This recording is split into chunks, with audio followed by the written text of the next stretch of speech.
Perkenalkan, nama saya Insinyur Gita Suryani Lubis, STMT, dosen tetap Program Studi Teknik Mesin Universitas Tanjung Pura di Kalimantan Barat. Pada kesempatan kali ini, saya akan menyampaikan tentang mata kuliah yang saya ampu yang sesuai dengan bidang keahlian saya, yaitu mata kuliah Material Teknik. Mata kuliah ini ditujukan untuk mahasiswa Program Studi Teknik Mesin pada semester 2 dengan kode TM204 dengan bobot 2 SKS. Mata kuliah ini diselenggarakan sebanyak 16 kali pertemuan tatap muka dengan rincian 14 kali pertemuan dengan penyampaian materi, 1 kali ujian tengah semester, dan 1 kali ujian akhir semester. Mata kuliah ini membahas berbagai materi seperti konsep dan teknologi material, kemudian pengolahan bahan teknik, kemudian proses perlakuan panas pada berbagai material, serta bagaimana sifat dan pengujian mekanik pada material. Tidak hanya itu, mata kuliah ini juga akan membahas tentang material selain logam seperti komposit, polimer, dan keramik. Adapun capaian pembelajaran lulusan atau CPL program studi yang tertuang dalam mata kuliah ini yaitu ada pada CPL 5, CPL 6, dan CPL 10 yang telah tertuang dalam RPS dan telah divalidasi oleh koordinator program studi. Adapun CPMK yang diharapkan antara lain CPMK 1, mahasiswa mampu menjelaskan tentang konsep material teknik. CPMK 2, mahasiswa mampu mengidentifikasi sifat-sifat material teknik. CPMK 3, kemampuan untuk mengkarakterisasi, menyusun, serta memanfaatkan bahan material teknik dalam suatu rekayasa. 3 komponen utama dalam proses pembelajaran pada mata kuliah ini adalah delivery, interaction, dan assessment atau disingkat dengan DIA. Untuk delivery, saya memberikan presentasi interaktif yang berisi video dan kuis untuk mendukung tingkat pemahaman mahasiswa dalam penyerapan materi yang saya berikan.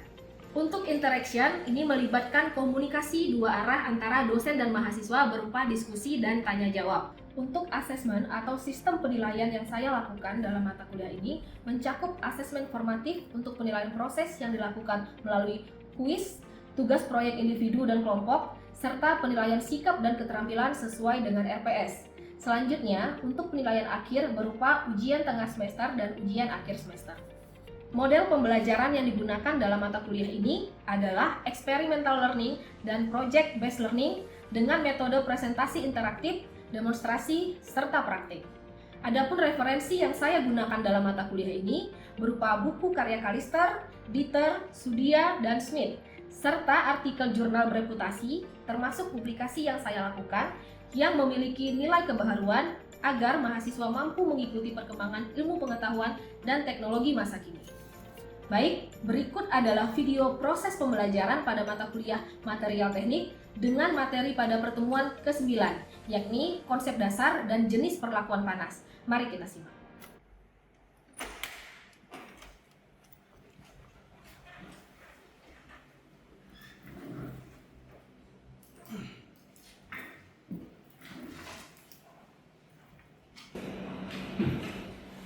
Selamat siang semuanya. Sudah siap untuk kelas kita siang ini? Siap. Oke. Nah, sebelum kita mulai kelas yang ini, saya pengen tahu terkait materi yang sebelumnya sudah kita bahas. Ada yang masih ingat materi apa minggu lalu? Diagram fasa, Bu. Diagram Fasa. Oke. Apa itu diagram fasa? Coba kalau memang masih refresh materi. Itu suatu diagram yang menunjukkan fasa dalam suatu sistem material, itu seperti komposisi, suhu, dan tekanan. Oke. Ada yang punya jawaban lain? Ada? Ada? Nah, sekarang pertanyaan lebih lanjut. Kenapa kita perlu mempelajari diagram fasa? Ada yang kira-kira punya jawabannya atau pengen berpendapat? Silakan. Karena kita perlu memilih temperatur yang tepat, temperatur perlakuan panas yang tepat untuk memperoleh sifat yang diinginkan baja. Karena kita perlu memilih Temperatur yang tepat untuk memperoleh sifat yang diinginkan baja. Oke. Sifat yang diinginkan itu untuk proses apa? Proses Heat treatment. heat treatment. Nah, karena sebelumnya kita sudah mempelajari tentang diagram fasa, maka minggu ini kita akan membahas tentang dasar-dasar perlakuan panas pada baja. Kalian sebelumnya sudah mempelajari tentang material baja kan? Nah, sekarang kita akan mempelajari terkait bagaimana perlakuan panas pada sebuah material baja. Namun sebelum saya lanjut ke materi, di sini saya akan menampilkan rencana pembelajaran semester khusus untuk pertemuan kita minggu ini. Jadi, setelah pembelajaran di kelas pada minggu ini, mahasiswa diharapkan akan dapat mengetahui dan memahami dasar-dasar perlakuan panas pada baja dan bagaimana pengujian dan sifat mekanik pada baja setelah melalui proses heat treatment atau perlakuan panas. Sampai di sini kira-kira ada yang mau ditanyakan? Di sini juga tercantum beberapa sumber yang bisa kalian cari. Yang biasa saya pakai itu adalah Kalister, Dieter, dan Surya. Nanti kalian bisa cari e-booknya di internet. Oke, saya lanjut. Nah, kira-kira ada yang tahu apa yang dimaksud dengan perlakuan panas? Ada yang sudah belajar sebelumnya? Belum? Oke. Nah, jadi perlakuan panas itu apa sih? Perlakuan panas itu adalah bagaimana kita mengubah sifat mekanik dari material. Jadi setelah kita melakukan proses heat treatment, maka kita akan dapat mengubah sifat mekanik dari material dengan cara bagaimana? Dengan cara kita mengatur proses pemanasan dan mengatur laju pendinginan. Jadi setelah dipanaskan, material itu harus didinginkan. Nah, cara pendinginannya itu ada dengan berbagai macam cara. Misalnya pendinginan dengan udara, kemudian pendinginan dengan air, dan juga pendinginan dengan body. Ada juga yang menggunakan air garam. Jadi banyak jenis metode pendinginan yang dapat kita gunakan setelah proses heat treatment berlangsung. Oke, kita lanjut.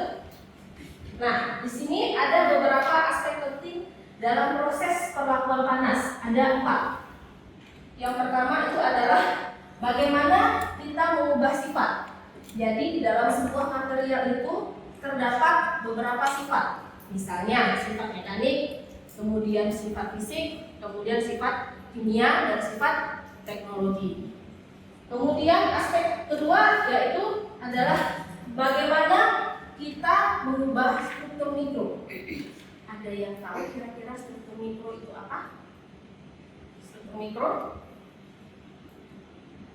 Tidak ada. Jadi struktur mikro itu adalah jenis kandungan yang ada di dalam suatu material. Jadi dia dapat berupa butir-butir dan berupa kristal. Itu yang disebut dengan struktur mikro.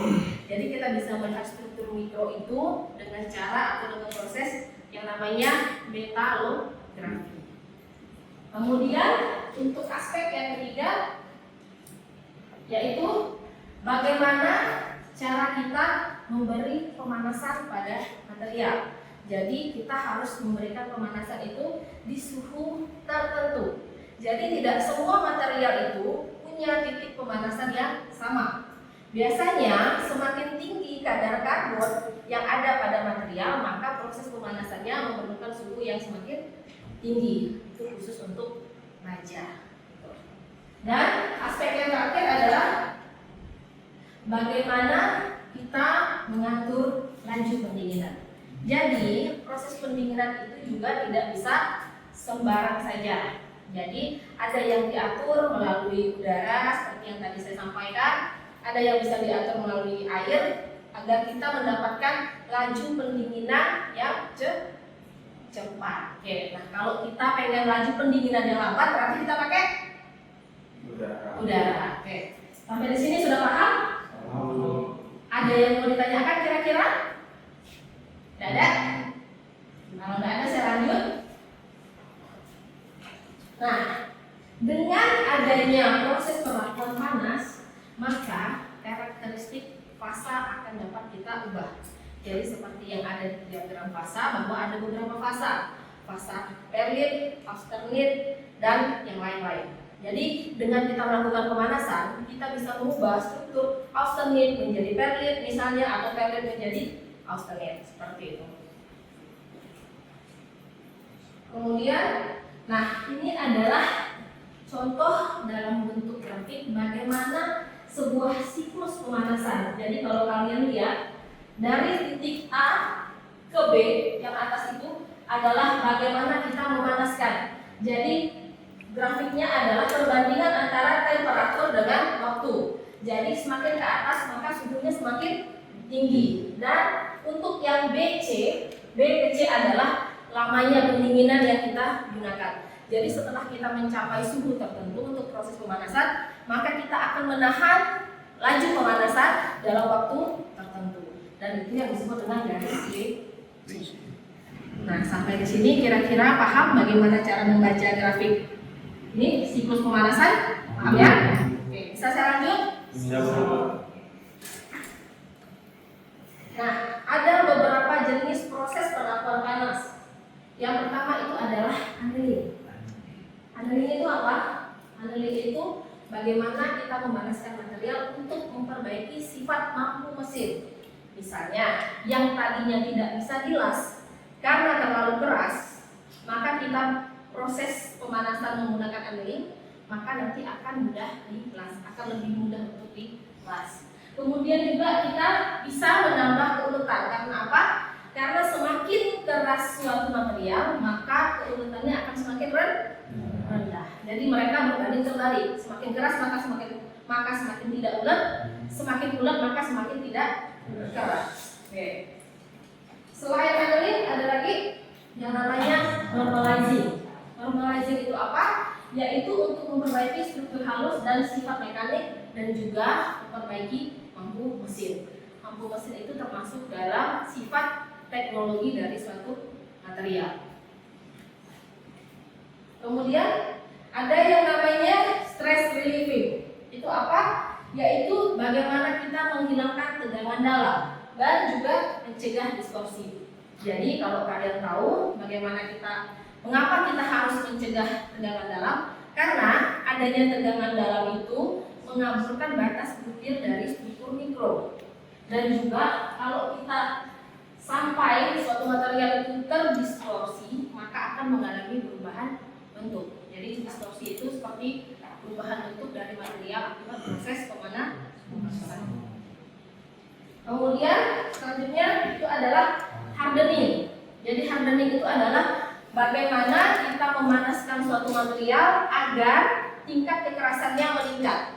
Jadi yang dinamakan nilai kekerasan itu adalah bagaimana suatu material mampu menahan suatu goresan. Jadi semakin keras suatu material, maka material tersebut akan semakin susah untuk digores. Kemudian yang terakhir itu adalah tempering. Tempering itu menambah keuletan. Jadi tempering ini suhunya biasanya lebih rendah dibandingkan suhu hardening. Jadi ini adalah berbagai macam proses-proses pengakuan panas. Ada juga yang namanya pack carburizing. Ada juga yang namanya full annealing. Jadi ada berbagai macam. Dan di sini saya merangkum 5 proses-proses dari pengakuan panas. Sampai di sini ada yang mau ditanyakan? Kira-kira? Ada? Ada? Oke, bisa saya lanjut? Bisa. Nah, sekarang pertanyaannya, apa yang diperlukan kalau kita mau melakukan suatu heat treatment atau pengakuan panas? Apa yang harus kita lakukan atau apa yang kita perlukan? Ada yang tahu? Ya, silakan. Mungkin bisa jadi saat diperlukan saat perlakuan panas itu menggunakan tungku pemanas. Oke. Tungku pemanas atau nama lainnya adalah Furnace. Oke. Nah, berarti semua sudah pada paham ya di sini ya. Nah, sekarang pertanyaan selanjutnya. Apa saja atau jenis furnace apa saja yang kalian tahu? Oke, silakan. Furnace listrik sama gas. Furnace listrik sama gas ya, tepat. Jadi furnace listrik dan furnace gas itu adalah salah satu dari jenis furnace. Ada juga jenis furnace yang lainnya. Tapi yang umum digunakan itu adalah furnace listrik dan furnace gas. Oke. Nah, furnace itu apa? Furnace itu adalah pemanasan.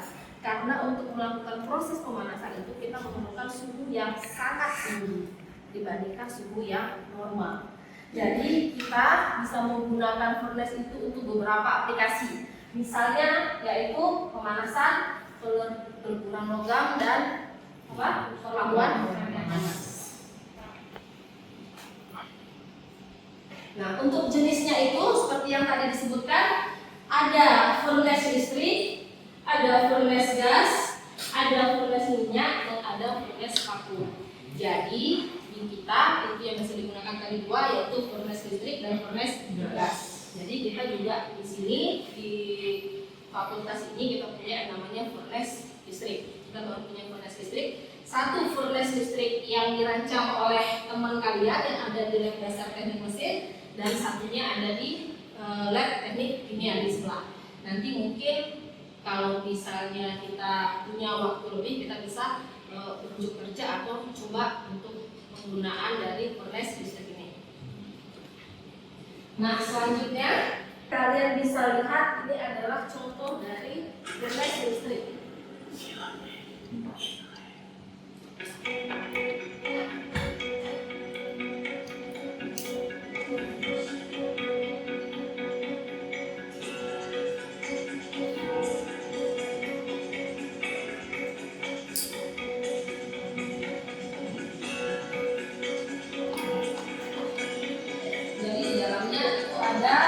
Ruang pembakaran yang mana nanti di sini kita akan meletakkan material yang akan kita panaskan. Nah, biasanya furnace listrik ini memerlukan arus listrik yang besar, karena untuk mencapai temperatur tinggi kita menggunakan arus yang besar. Nah, tadi videonya. Sekarang kalian bisa lihat ini adalah gambaran dari furnace. Nah, jadi ini adalah salah satu merek saja furnace-nya. Jadi ini di dalamnya adalah ruang pembakaran. Tampilan dari ruang pembakaran adalah seperti ini. Jadi di bagian kiri dan kanannya itu biasanya dipasang yang namanya elemen pemanas. Nah, biasanya elemen pemanas ini yang digunakan itu biasanya adalah kawat tahan suhu tinggi. Jadi ada beberapa jenis kawat, salah satunya itu adalah, dan tahu kawat apa? Kawat kantal dan kawat nikkel. Oke. Nah, selanjutnya di sini ini ada video tutorial bagaimana cara menggunakan furnace. Jadi jika satu dari kalian itu nanti akan menggunakan furnace, saya harap kalian mengikuti petunjuk penggunaan furnace agar tidak terjadi kecelakaan kerja. Jadi kalian bisa tonton videonya. Yang pertama, menghubungkan steker dan listrik listrik, kemudian menghidupkan furnace dengan menekan tombol power berwarna hijau hingga indikator menyala. Berikutnya, membuka bed furnace dengan memegang pegangan furnace, kemudian tarik ke atas dan buka pintu furnace ke arah badan. Berikutnya, memasukkan sampel menggunakan bantuan krustal. Sampel dimasukkan satu persatu dan ditakar di dalam alat furnace.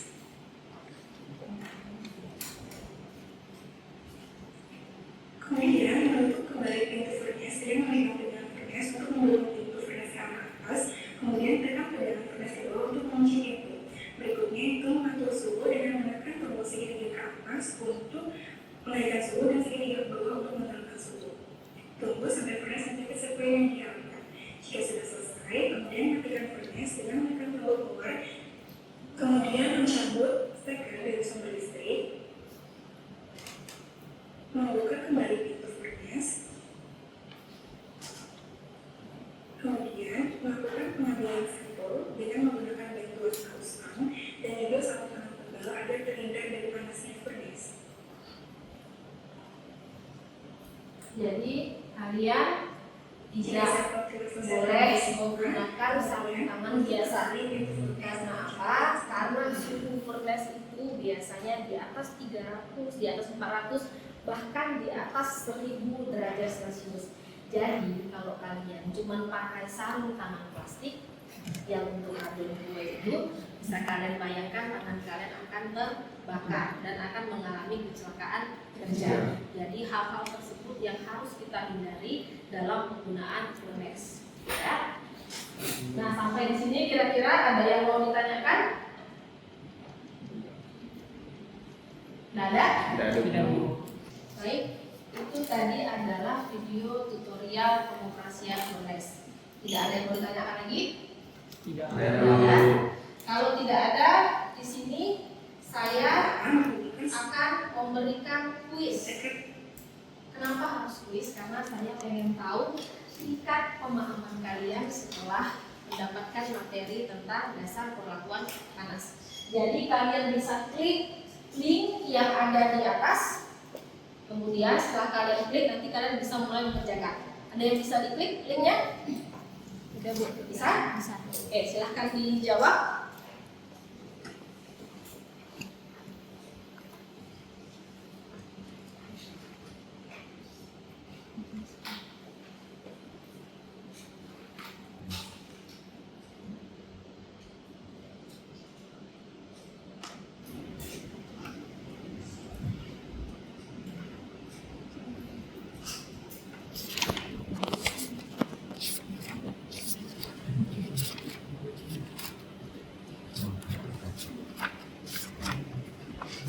Sudah selesai menjawab?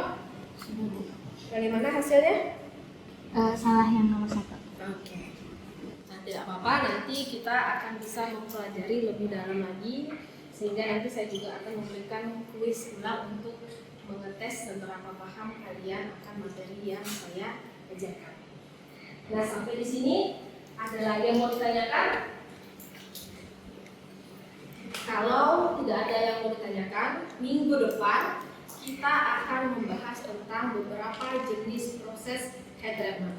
Oke, jadi sebelum mulai perkuliahan kalian bisa mencari-cari sumber yang bisa kalian pelajari supaya pada saat perkuliahan minggu depan kalian sudah lebih siap lagi. Oke, kalau tidak ada yang mau ditanyakan, saya akhiri kelas siang hari ini. Selamat sore dan salam sejahtera untuk kita semua. Sekian video rekaman proses pembelajaran untuk mata kuliah material teknik pada program studi teknik mesin Universitas Tanjung Pura. Video ini digunakan sebagai salah satu syarat penyusunan dokumen pernyataan diri dosen dalam unjuk kerja Tridharma Perguruan Tinggi atau yang disingkat dengan PDD UKT PT. Semoga dengan adanya video ini dapat menjadi pertimbangan yang baik dalam proses penilaian sertifikasi dosen gelombang 1 tahun 2025. Akhir kata saya ucapkan terima kasih.